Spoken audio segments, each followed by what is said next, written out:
15 August हा फक्त एक दिवस नव्हता. त्यामागे जवळपास 2 शतकांचा संघर्ष, असंख्य आंदोलनं आणि अनेक पिढ्यांचा त्याग होता. नमस्कार मित्रांनो, मी पराग आणि तुम्ही पाहताय जगात काय चाललंय.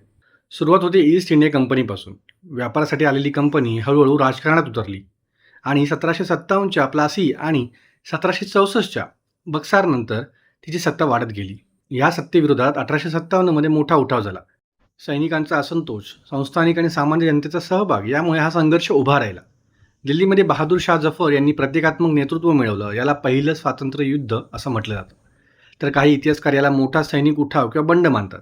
1857 नंतर कंपनी रूल संपलं आणि 1858 पासून ब्रिटिश क्राऊनचा थेट कारभार सुरू झाला. पुढे 1885 मध्ये इंडियन नॅशनल काँग्रेसची स्थापना झाली.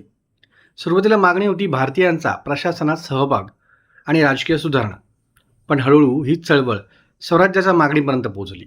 1905च्या बेंगाल पार्टिशन नंतर स्वदेशी मुवमेंट आणि बॉयकॉटने नॅशनलिझम घराघरात पोहोचवलं. त्यानंतर गांधींच्या चंपारण, खेडा, नॉन कोऑपरेटिव्ह, सिव्हिल डिसओबिडियन्स आणि दांडी मार्चमुळे मास मोबिलायझेशनचा नवीन रूप मिळालं. पण स्वातंत्र्य लढा फक्त एका मार्गाने झाला नाही. भगतसिंग, रिव्होल्युशनरी मुवमेंटचा सशस्त्र संघर्ष हा तर होताच, सोबत सुभाषचंद्र बोस आणि आयएनईने वेगळा मार्ग स्वीकारला. 1942च्या क्विट इंडिया मुवमेंटने ब्रिटिश राजसमोर मोठं पॉलिटिकल चॅलेंज उभं केलं. त्यानंतर 1946ची रॉयल इंडियन नेव्ही म्युटिनी, दुसऱ्या महायुद्धानंतरची ब्रिटनची कमकुवत स्थिती, कॅबिनेट मिशन आणि माउंट बॅटन प्लॅन आणि त्यासोबतच शेवटी झालेलं पार्टिशन. आणि मग आला 15 ऑगस्ट 1947.